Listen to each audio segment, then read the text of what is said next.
Ian Arnold from BringthenoiseUK.com, here with Jake from Norma Jean. How's it going, man? Terrible. Terrible. No, actually, it's You're being really stalked good. right now, aren't you? I am being stalked. We're hiding on the bus from stalkers outside. Doesn't normally happen, but this is London. Yeah, it is London. So, how have you found the tour date so far with Architects? You've done maybe 5 dates? Let's see, maybe 7. 7. Maybe. I don't know. It's been awesome though. I mean, we haven't been over here in like 3 years, and we had been wanting to come back. It just hasn't worked out with our schedule in the U.S.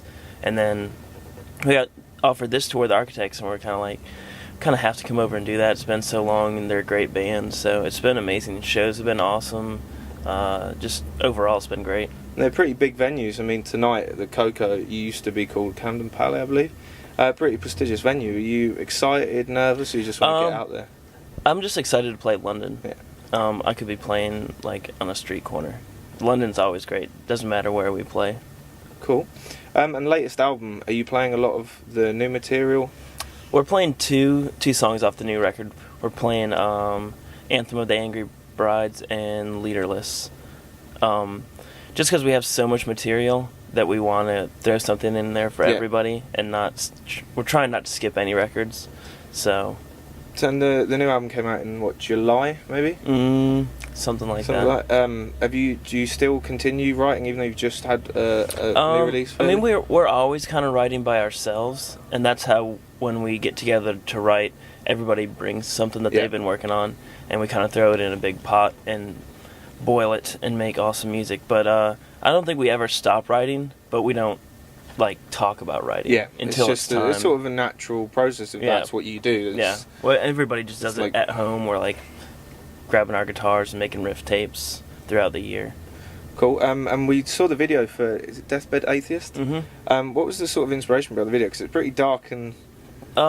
There was no real inspiration for us. It was done by this company called Popcore, the Swedish company who we worked with twice before. 3 times before, with 3 different videos, and we just knew that they were going to deliver something that we'd be happy with, and we kind of just said, all right, we want this in your hands, and we don't want to be in the video at all.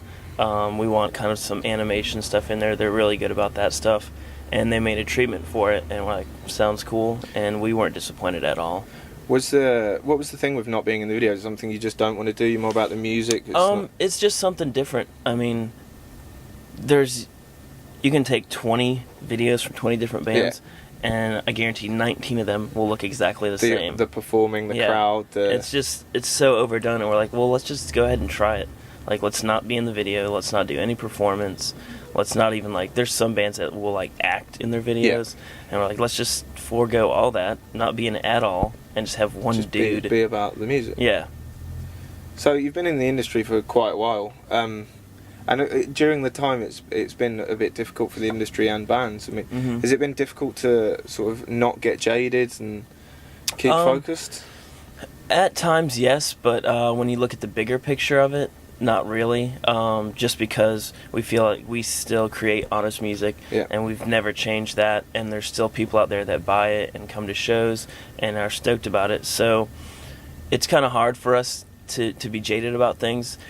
I definitely the market is not what it used to be, and there's this huge, massive group of terrible bands that are just regurgitated, but I don't have to go on tour with those bands, so I don't care. They can go ahead and do their thing, and I'll stay happy over here. You still love what you're doing? Oh, yeah, for sure.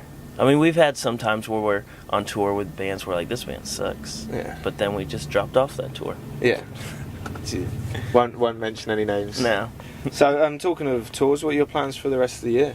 We go home and we have off for about a month, and then we're doing, we're doing a Canadian tour with Alexis on Fire. That'd be pretty sweet. Yeah, we're really excited about that because they're pretty massive over there, and so we're doing. I guess some of the shows are going to be back-to-back nights and 1,500, 2,000 cap rooms. So pretty excited about that. Reach out to new fans. Yep, and we haven't really toured there that much. We'll do 1 or 2 shows on a tour, but we did one tour, I think.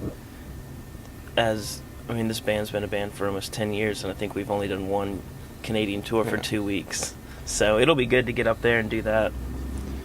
So talking of obviously going over to Canada, you've got quite a big fan base in the UK.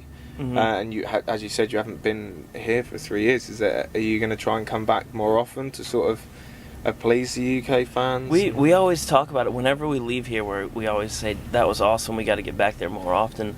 It's just, I don't know what happened. We just got so busy in the States that we cherished having a month off. Yeah. And we're like, we kind of have to have a month off, be with family and stuff like that, instead of going straight to the UK and then coming home for a week and then going on another tour.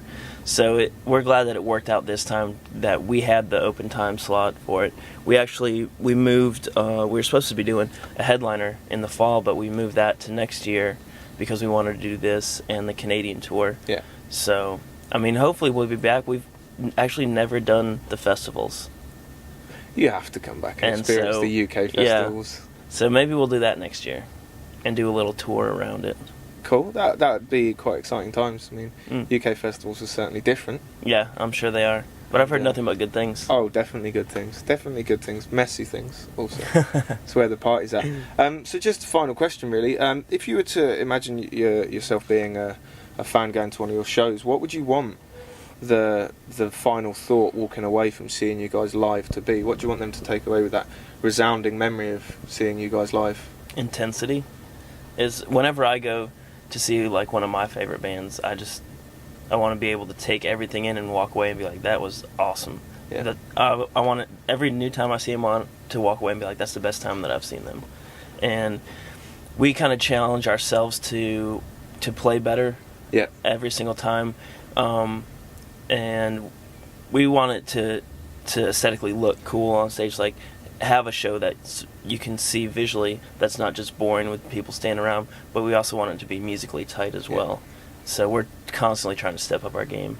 All about intensity and and up in the ante. And we're not as young as we used to be. We got to compete with all these young kids. I know the feeling. My liver's on its way out. Awesome. Exchange it. Thanks very much for your time. Thank you. That wraps it up. Ian, signing off.